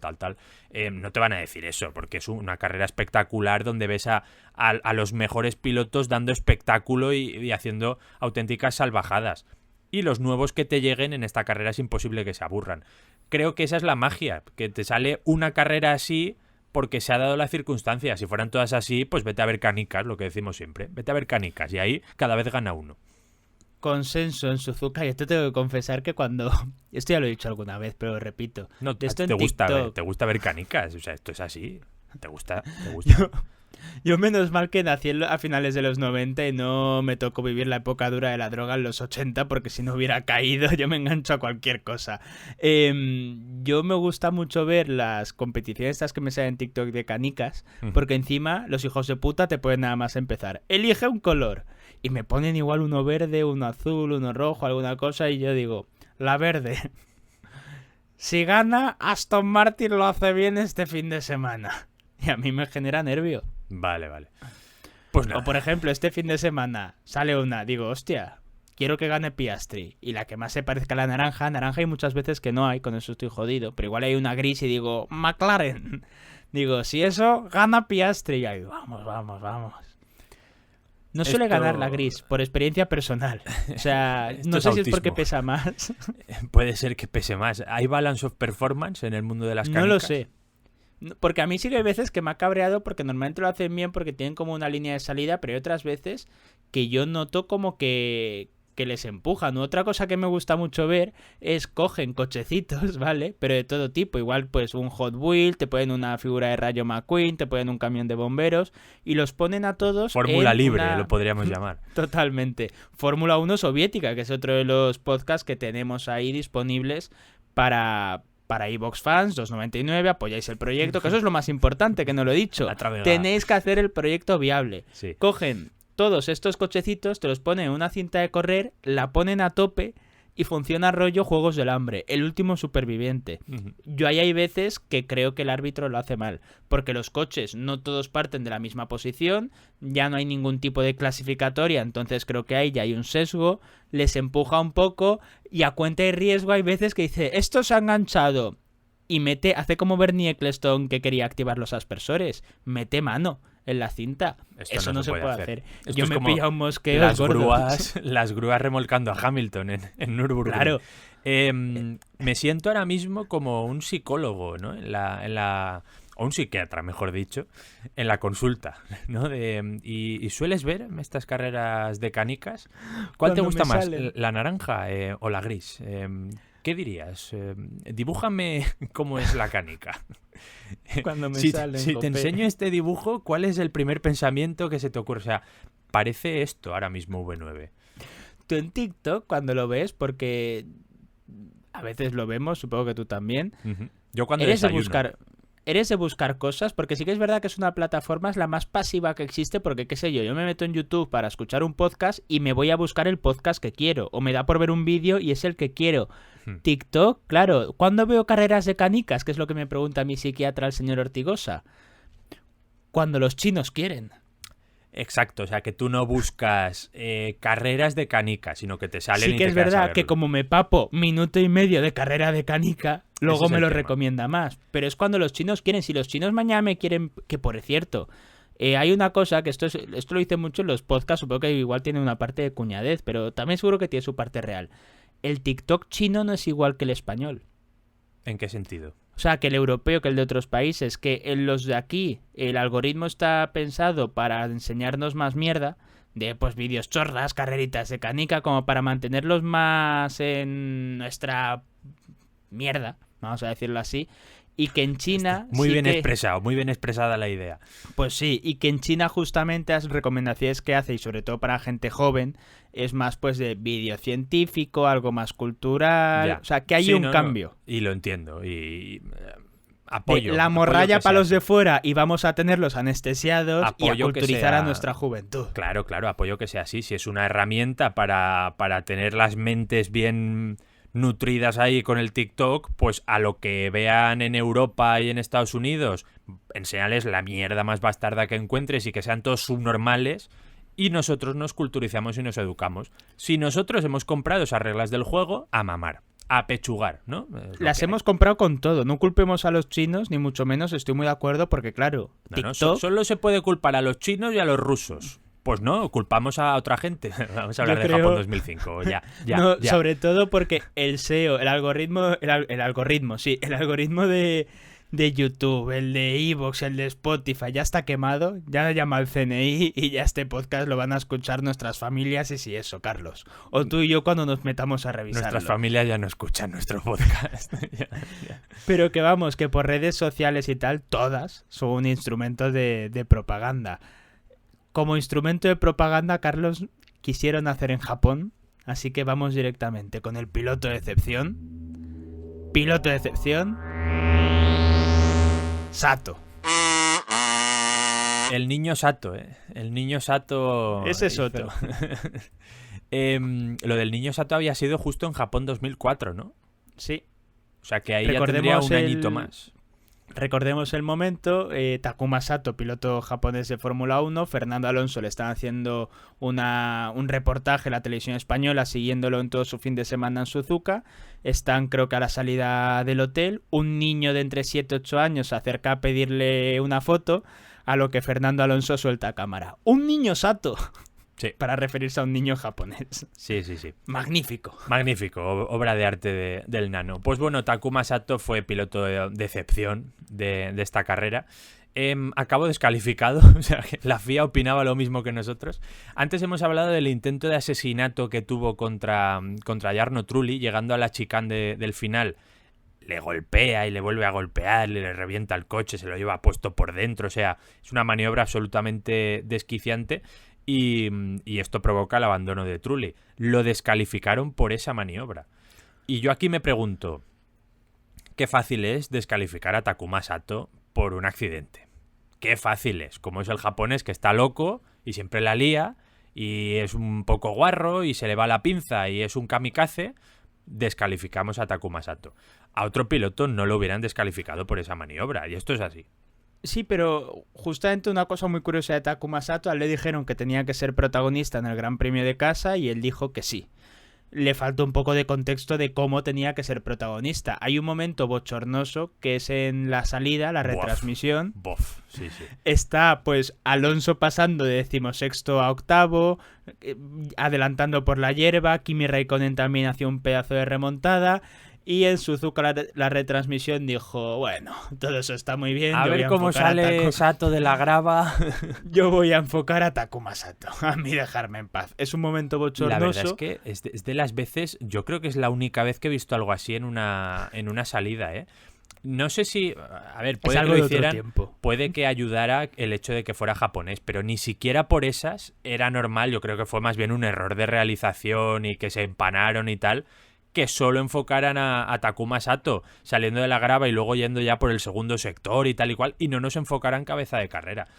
No sé, Yo cagadón creo que fue un tremendo. conjunto de circunstancias de que, pues al final dijeron por delante, la gente que se dedica a las retransmisiones y mucho menos en Japón, pues habrá muchos que no tendrán mucha idea de Fórmula 1, para bien o para mal.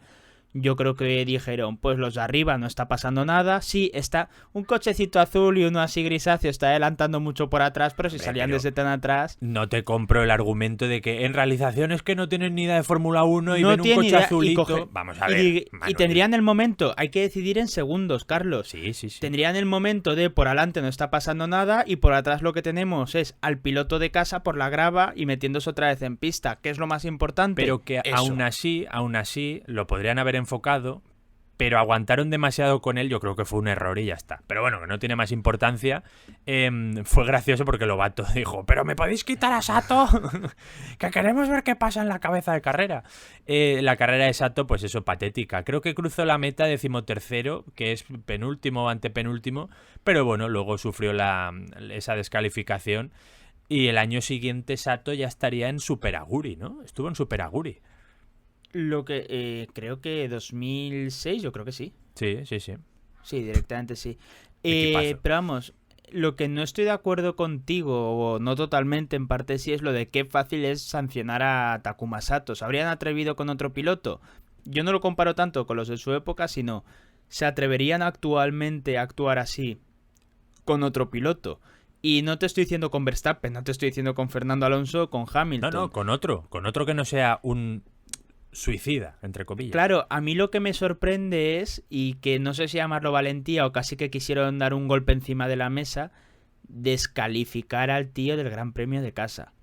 Sí que es verdad que acaba la carrera, no es que le saquen la bandera negra en la vuelta fue 7. Fue después de la Por eso carrera. te digo, quizás ahí está hecha la trampa de, bueno, esto ya se han ido a su casa, ahora da igual descalificarlo y más cuando no ha acabado en puntos. Pero que tengo muchas dudas, ¿se atreverían a hacer esto con Wang Yuzhou en China? Es que hoy en día no se estila lo de descalificar a un piloto por un accidente. Y me parece bien. Incluso en un caso así que era claramente... Hombre, sí, depende. Si te estampan a 300 contra... Por ejemplo, lo de Michael Que le Schumacher faltó con meter Barrichello... marcha atrás para seguir reventándole. Lo de Schumacher con Barrichello sí que podría haber sido una bandera negra. La pidió Barrichello, de hecho. Pero vamos, que esto es un accidente... que no iban tan deprisa, que se mete por el interior, que es verdad que se lo lleva puesto y luego no maniobra bien y le vuelve a dar. No es, me parece más aparatoso el accidente de Montoya, por ejemplo. Porque ahí es mucho más peligroso Sí. la maniobra que hace Villeneuve y a él le meten 25 segundos, que ya va bien, no está mal, pero a Sato la descalificación. Si le Sí, metieron pero la yo creo que descalificación es porque Sato ya era un piloto kamikaze. Y es más fácil ensañarse así con un piloto como él. Yo creo que la de Montoya tiene, aunque sea la cosa de que el 80% de la culpa es de Villeneuve y un 20% es de Montoya, aunque Vale, sea. sí. Y que creo que además por ahí hubo otros factores, no sé si había pues una chica no, un piano, una alcantarilla, creo que algún problema tuvieron más allá de lo que hizo Villeneuve en esta carrera.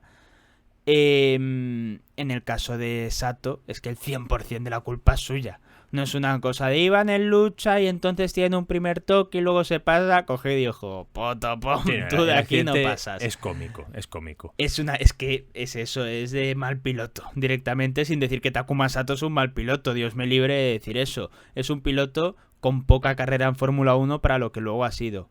Eso sí, kamikaze Sato, piloto revelación, también un poquito kamikaze en este fin de semana, pero piloto revelación,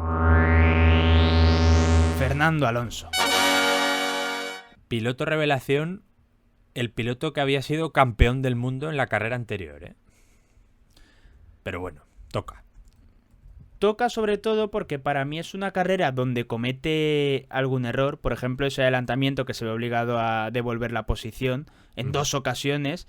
Eso es en parte error suyo, está bien sancionado, es algo que no se puede hacer y que le acaba perjudicando.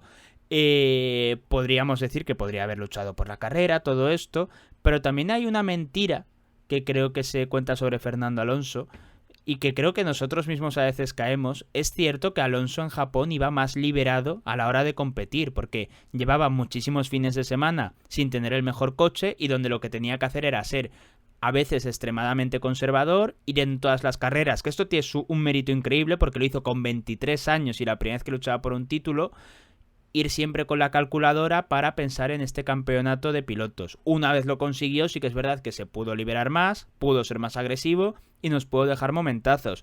pero no era una cuestión de que en Suzuka ya estaba todo decidido y que Fernando Alonso, bueno, pues si estampa el coche da igual.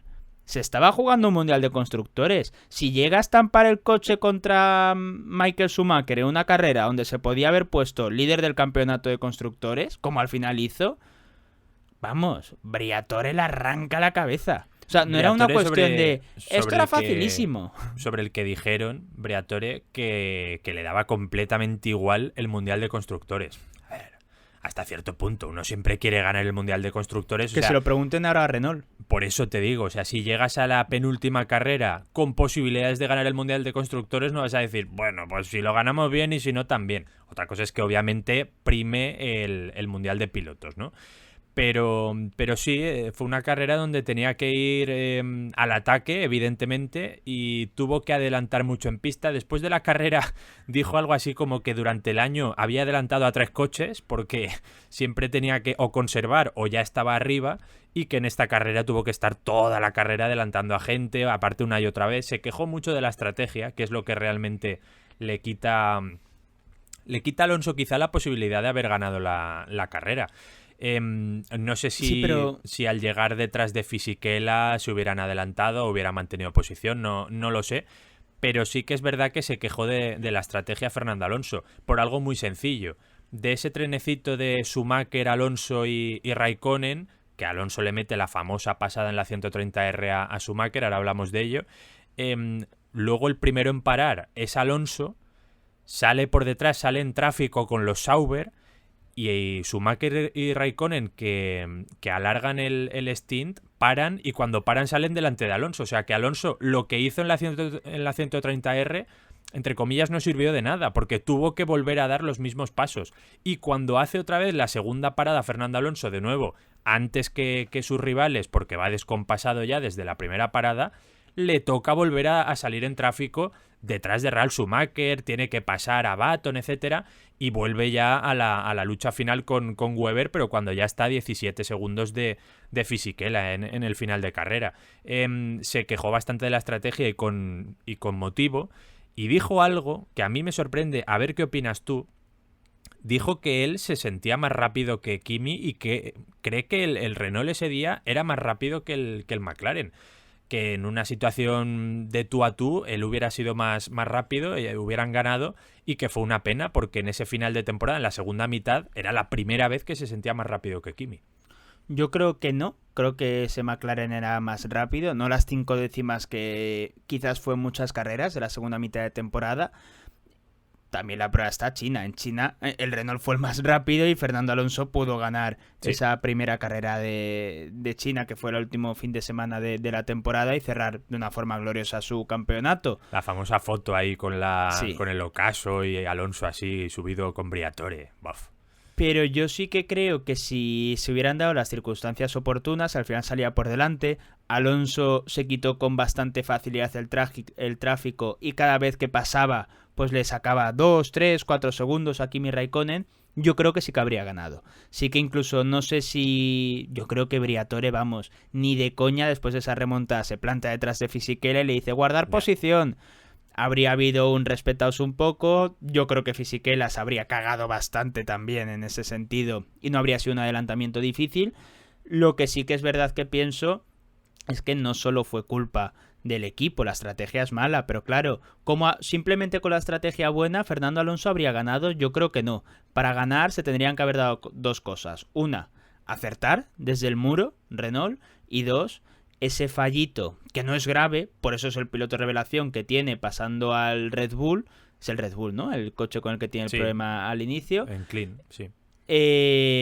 Porque al final le acaba suponiendo, entre una cosa y otra, sin exagerar, si primero se tiene que dejar caer 7 segundos, más luego pasar a clean, más luego pasar a Schumacher y alcanzar los segundos, pierde 13-14 segundos que son clave para no salir delante en esa parada y para que se te volviera a poner Kimi Raikkonen en el culo. Pero aquí está el easy palazón. Alonso cae los 7 segundos para dejarse pasar por clean y luego volverle a pasar y volverle a recortar toda la distancia a Michael Schumacher. Aquí entra en escena el McGuffin de turno. Le hubiera pasado en la 130R antes, porque es un adelantamiento muy único, que se da en unas circunstancias muy únicas y es ya después de haber recuperado otra vez el terreno que había perdido con lo de Clean. Esto que comentas de que hubiera ganado si hubiera tenido esa ventaja y no se hubiera tenido que dejar caer, bueno, si hubiera pasado a Michael Schumacher, que se demostró que pasar a Michael Schumacher era complicado. A Kimi también le costó muchísimo. Por eso te digo, no sé si sin el incidente con Clean lo hubiera adelantado a Schumacher tan fácilmente. Son los ISIS, pero yo lo que creo es que no simplemente con una buena estrategia de Renault habría llegado a la victoria. Tendría que haber tenido una buena estrategia, que no la tuvo, y no tendría que haber tenido ese incidente con Clean. El Easy que dices tú, pues sí, igual yo lo que no lo tiene, o la estrategia es buena y coge Fernando Alonso, le aprietan mal la gasolina, le dejan algo abierto, lo que sea, y se estampa. Eso ya son o cosas, se queda 15 vueltas detrás de Michael Schumacher y Kimi Räikkönen les hace un doble adelantamiento. Nunca lo sabremos. Pero me refiero, incluso con el incidente con Clean de tener que dejarse adelantar otra vez, Alonso tenía el ritmo y se demostró. Creo que incluso con eso, con una mejor estrategia hubiera ganado. O hubiera optado por la victoria. Yo ahí tengo dudas porque los 17 segundos creo que no son tema de estrategia únicamente. Es que son 17 segundos los que queda de Son muchas vueltas en tráfico, ¿eh? Era difícil adelantar. Con Weber le cuesta mucho también. Es difícil adelantar, esa es la gracia, ¿no? Y por cierto, del adelantamiento de la 130R casi no estamos hablando porque lo conocéis más que de sobra, es una auténtica barbaridad.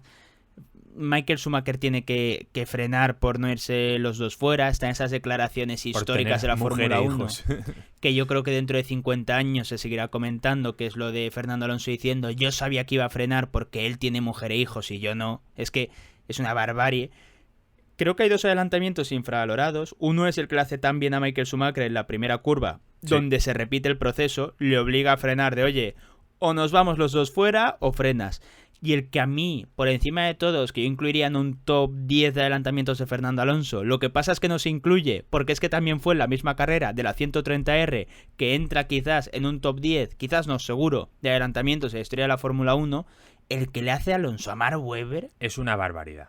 Es una barbaridad el adelantamiento, porque Webber defiende muy bien y Alonso se mete por dentro, porque ahí lo más fácil es adelantar por fuera, donde tienes más espacio, etcétera. Ahí se mete por dentro, mete la rueda en la hierba, que dices, uy, ¿a dónde va a acabar esto?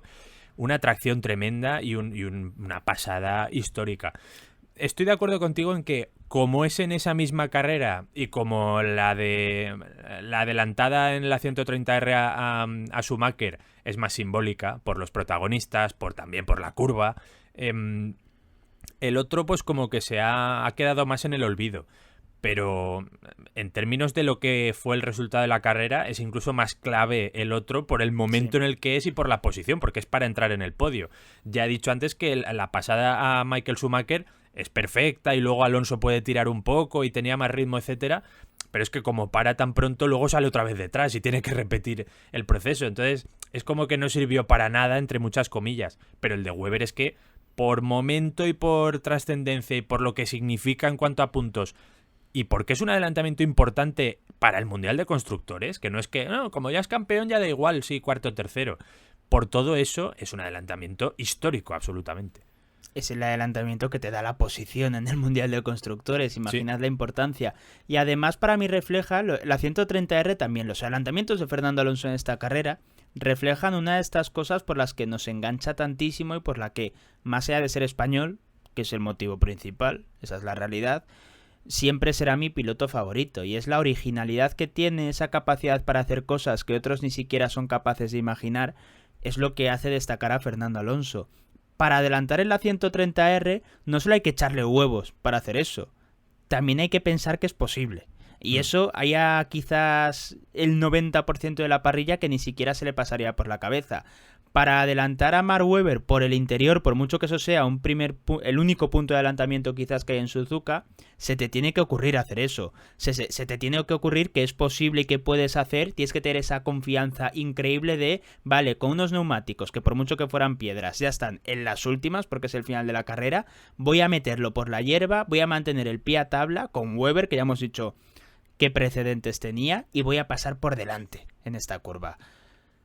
Es que no es solo tener la capacidad para hacerlo, es tener la capacidad para imaginarlo. Y yo sé que esto a los puretas les jode una barbaridad, pero una barbaridad. El piloto, yo nací en el 98, otros pues se murieron antes, entonces no los pude ver en directo. Qué ataque tan gratuito y tan No es un ataque, es que se murieron, no puedo hacer otra cosa, no pude verlos y aunque no se hubiesen muerto, muy posiblemente no habría llegado a verlos como pilotos de Fórmula 1. Yo todavía no he visto un piloto al que le quede mejor el mote de Magic que a Fernando Alonso, y a quien le joda que se rasque. Pues es lo que toca. Vamos con el mejor piloto de la carrera, que no fue Alonso. Pues es lo que toca porque mejor piloto Raikkonen.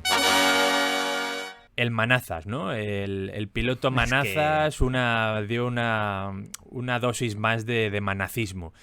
Bueno, pues un piloto borracho, ¿no? Que sale de fiesta, es muy volátil, no se centra demasiado. De este no dijeron que jugaba mucho al simulador por las noches, pero hacía otras cosas, ¿no? Por las noches que le impedían ser bueno. Pues bueno, a callar, puso a dormir a los haters. Una carrera tremenda que la magia de esta carrera aparte, que se tienen que juntar muchas cosas, pues cómo se seguían esos coches, la estética, cómo corrían los tres, el hecho de que estuvieran los tres seguiditos en la mayor parte de la carrera y solo enfocaran eso, pero ese trenecito de Schumacher con Alonso y Kimi por detrás fue tremendo. Obviamente al McLaren se puede discutir si era más rápido o más lento. Kimi voló durante toda la carrera, pero si tenía un problema en la carrera es que le costaba un poquito más adelantar. Le costaba más ir pegado al coche de delante por configuración y por eso Kimi no tuvo tanta facilidad para pasar. Pero a Michael Schumacher le mete un pasadón tremendo también en la recta de meta. Al pobre Schumacher en esta carrera le dieron por todos los lados. Y él lo hizo muy bien, se defendió muy bien al final. No fue su culpa, claro. No fue su culpa, claro. Acabó la carrera séptimo, que es un resultado normalito, salía 14º, pero bueno, para lo que fue su carrera mereció quedar más por adelante, ¿no? Pero Kimi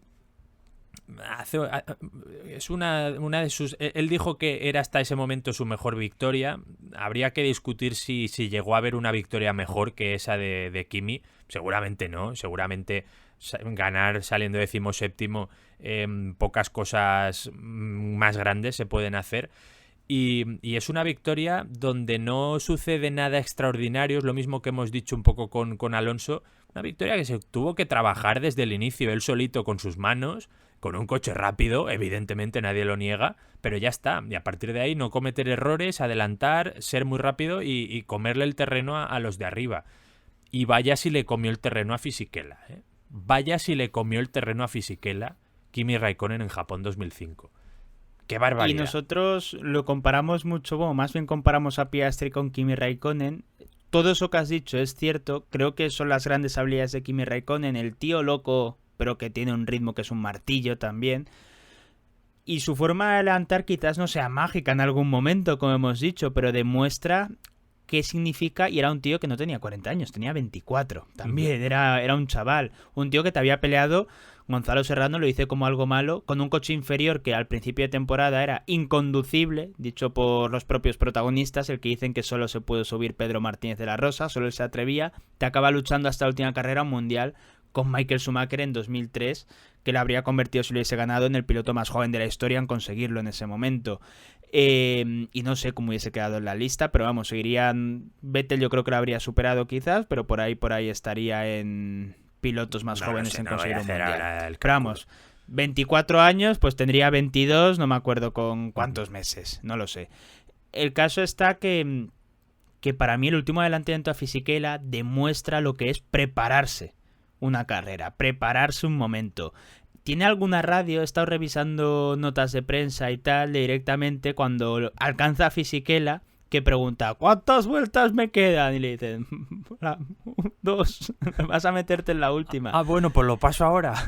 Claro, y para mí hay dos cosas. Uno, error de Fisichella, de auténtico cagón de piloto cobarde, se caga los protegiendo la chicane, la última chicane del circuito, y eso le hace seguir con una nula velocidad en recta, es lo que acaba provocando el adelantamiento, porque si no, con esa diferencia de coche, si Fisichella lo hace bien, podemos montar la película que queramos, Kimi Raikkonen no le pasa en el primer intento y punto, no tiene más. Pero claro, hay que tener la inteligencia, hay que tener la frialdad, hay que ser ese hombre de hielo para decir, mira, no me voy a volver loco, en la última chicane voy a enseñarle el coche, voy a ver si pica, y si pica, ahí sí que soy un jodido demonio, le meto el coche en la primera curva y ahí te digo yo que lo paso. O lo paso o nos vamos los dos a la grava, pero yo esta carrera lo gana.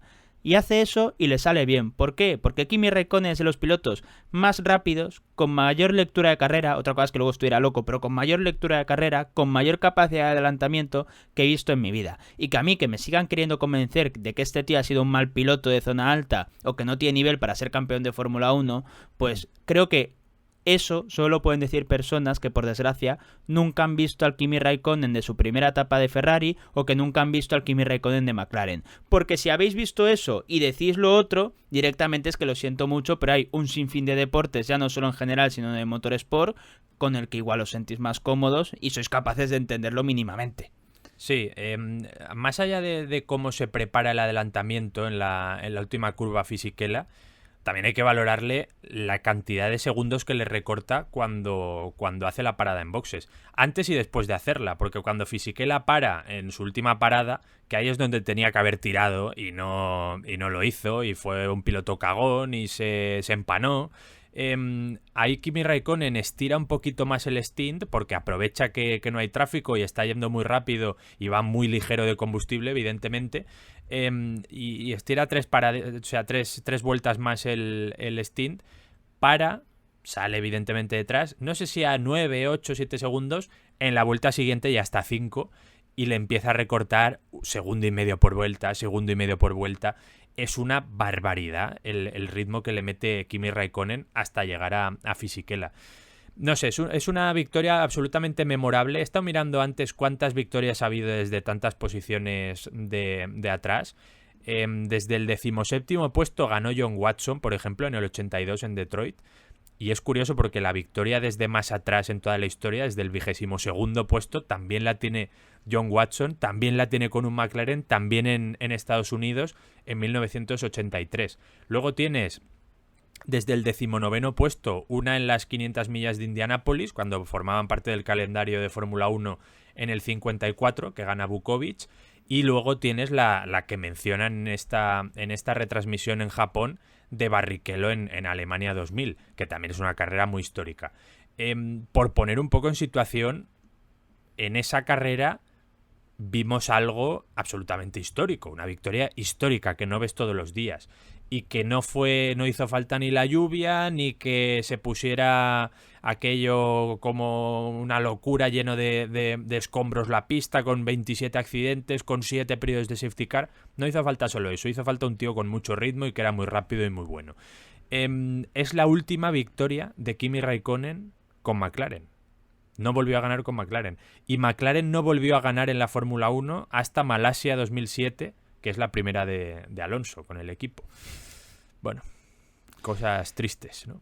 Al final nos ha quedado un podcast donde creo que no se nos ha escapado nada importante que comentar. Sí. Tengo una cosa más. No voy a insultar. Cuando a nadie. levantas el dedito, yo creo que es porque vas a soltar una porque salvajada. voy a decir algo que me sorprendió bastante. La cámara esta, tú la tienes en mente, la cámara del McLaren. La que iba en dirección al casco. Que iba en dirección al casco, con la cara de Kimi, y el tembleque ahí, el volante, que comenta De La Rosa en la retransmisión que había hablado con Kimi días antes y que Kimi le dijo, a mí esa cámara no me gusta, porque no me gusta que me graben así conduciendo y haciendo esto, tal y cual. Si Kimi supiera, hombre, le importaría una mierda, evidentemente, pero si Kimi supiera que esa es una de las imágenes de mi infancia, que el terror, porque obviamente éramos alonsistas, pero Kimi Räikkönen causaba terror, pero desde la admiración. O sea, así como... Era un terror molón, era un buen villano. Era un terror molón porque sabías que era un piloto de una edad similar, que era el hombre de hielo, finlandés, con el coche más bonito de la historia de la Fórmula 1, en mi opinión. O sea, era un piloto molón. Y aparte era, entre muchas comillas, el villano de esa temporada porque le peleó el Mundial a Fernando Alonso. La imagen de mi infancia, una de las imágenes de mi infancia de la Fórmula 1, es ese tiro de cámara de la cabeza del McLaren con su casco, en ese coche ahí temblando y con los saltos que pegaba y a esa velocidad tremenda, que era casi como de piloto de un caza de Star Wars, tío. Era entre eso y los cascos que llevaban en esos años los mecánicos de McLaren, daban una sensación de imponer, tío. Y el que- puto nombre ahí puesto. Para mí esa era la clave. Y el puto nombre de Pedro, Kimi. Bueno, es increíble. Pues eso, que si Kimi supiera eso, pues no diría que no le gusta el tiro de cámara. Diría, hombre, al Charlie, a Carlos Ortigosa desde España, le mola mucho este tiro de cámara. Entonces a mí también. Es un tío presumido, eso hay que entenderlo. Ahora sí, Carlos, ya hemos comentado Ahora sí. todo lo que teníamos que comentar. Creo que nos ha quedado un buen análisis. Dejadnos en comentarios también dónde visteis esta carrera, si la recordabais, con qué momentos os quedáis. Y oye, tenemos muchas ideas en mente. Ya sabéis que de vez en cuando hacemos carreras retro. Si en el futuro os apetece otra, pues id comentándolo, que nosotros se nos va quedando por ahí Se rondando nos va la quedando. cabecita. Sí. Hasta la próxima. Hasta luego.